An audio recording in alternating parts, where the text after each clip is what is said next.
let's see how that pans out for them. But yeah, we will be seeing some really good bans here on the sports side. No Gragas, no Nautilus, and no Yasuo, and no Zeri here for the side of the BRU. Really interesting on what BRU is banning away. Like banning away Yasuo and banning away Zeri. And yes, on paper, Yasuo is good with an Ornn, but that is not going to be an option for OMG. They already have Renekton, they already have Evelynn, so what? They're going to put Yasuo coming into the mid lane, so a very interesting aspect to it. But with Seraphine being locked in, that is the reason why they banned the Yasuo in their draft, and that's just a coin flip coming through. But now the question is, who will be their mid laner? Because expectedly, it will be Seraphine that will come through for cat type, and then Senna coming into the bottom lane. Oh my word. Ooh, that is interesting. So many risks being taken here by BRU.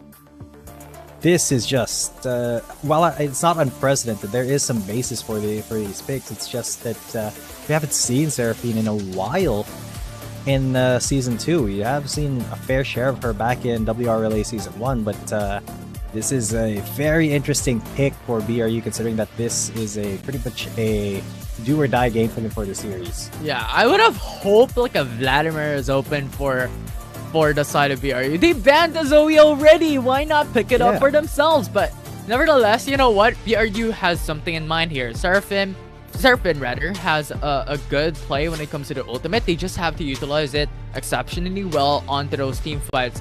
Considering that there is no possible deny from the opposition, there's no Yasuo, there's no Braum for them to be able to really just bring down the Encore. But it's a coin flip. It's a champion that's too much founded on coin flip, right? Yep.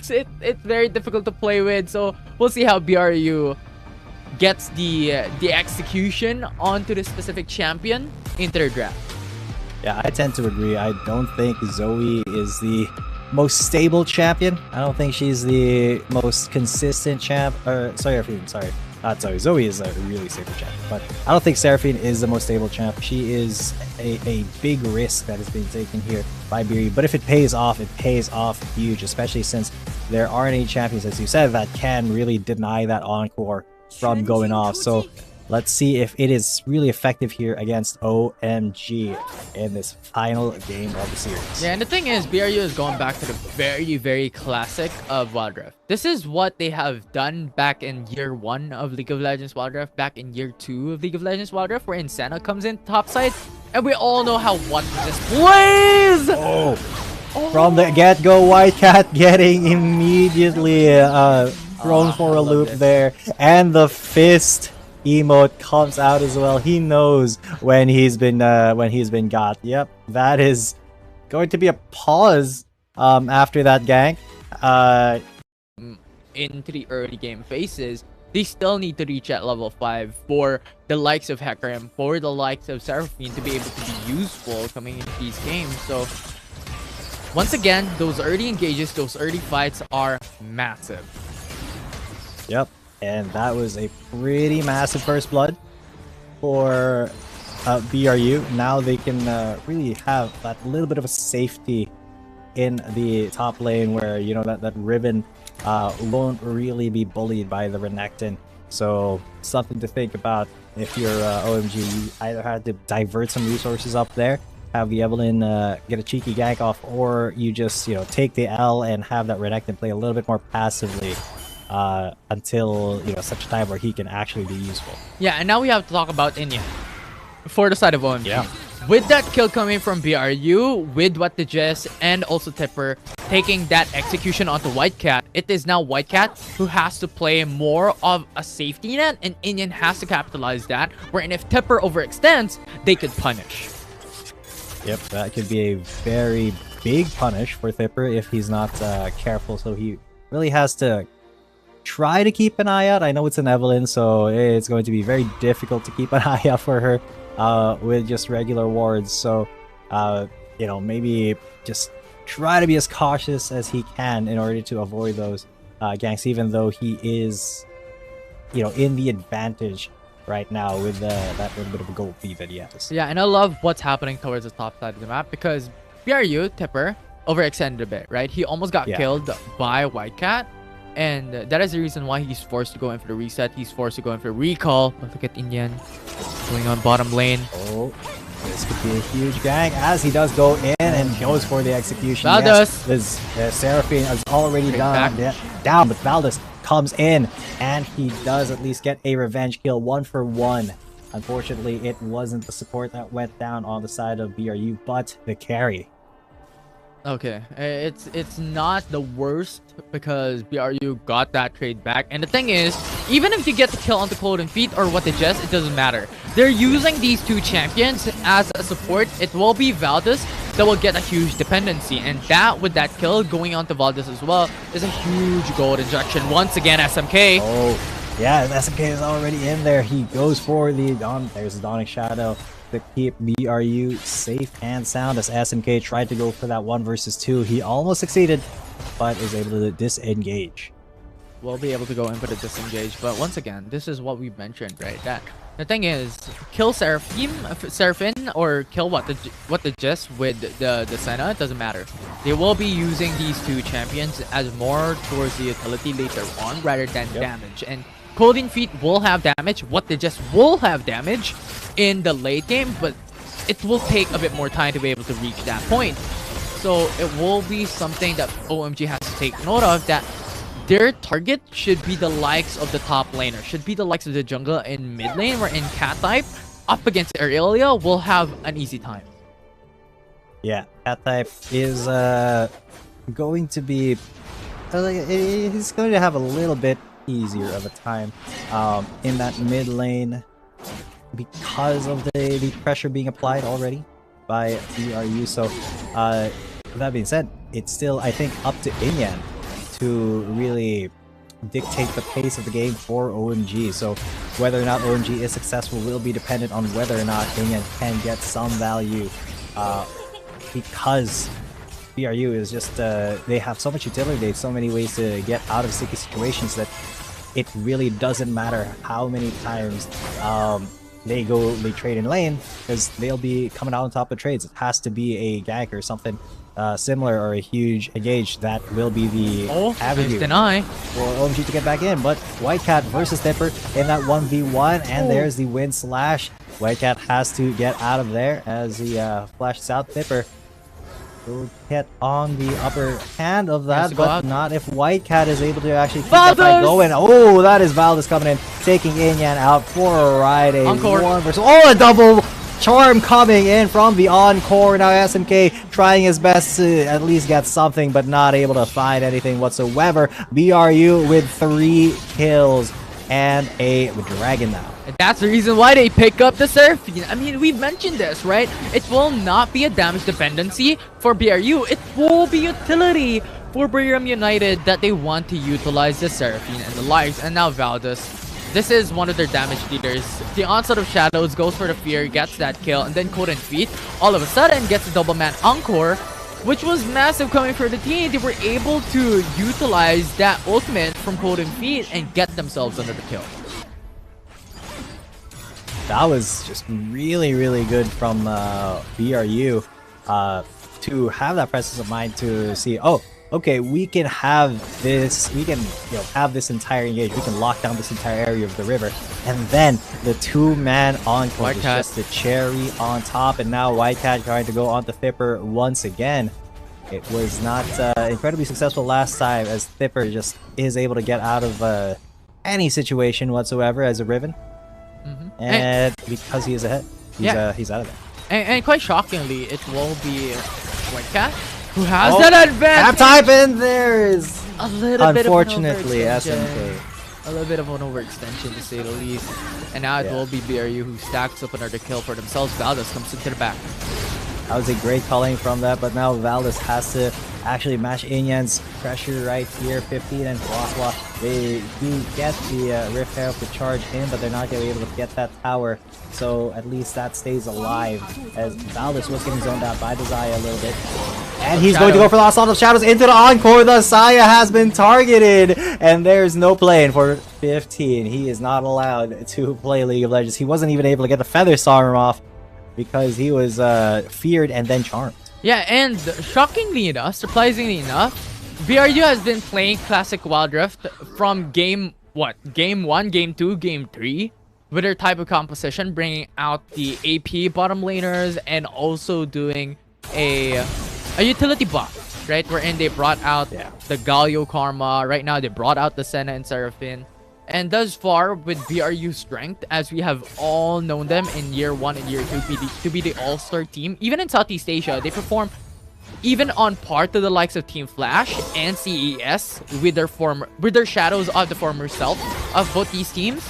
They're really strong. And BRU right now, capitalizing onto that classic composition and classic meta, they're getting themselves a lot of benefit once again.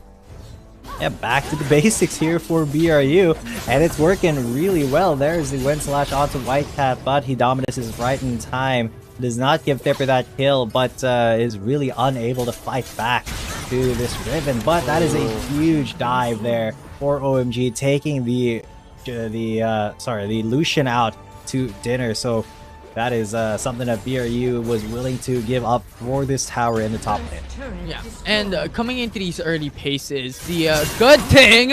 Oh my. The good thing about OMG is that they're still able to keep pace with the likes of BRU, right? Because BRU got the first blood, they got a couple of kills, they got a lot of advantage coming into the early game.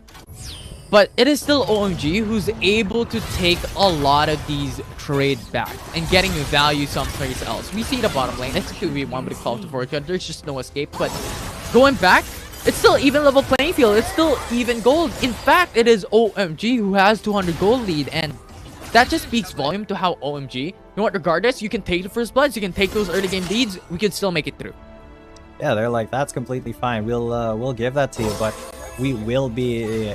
you know, still looking for ways to keep the gold close. The macro from these CN conference teams is absolutely, you know, trained, and it is really one of the strong suits of the region. So they are not going to let themselves get gapped all too hard here, even though it is BRU technically who have more kills. But that just means that BRU, they are going to have to hustle a little bit harder come the later phase of the game to actually make... Oh my god, cat type almost executed, almost assassinated, but SMK will be finishing that kill off. Valdez was not able to defend with the onslaught of shadows, so that is just a free kill for OMG.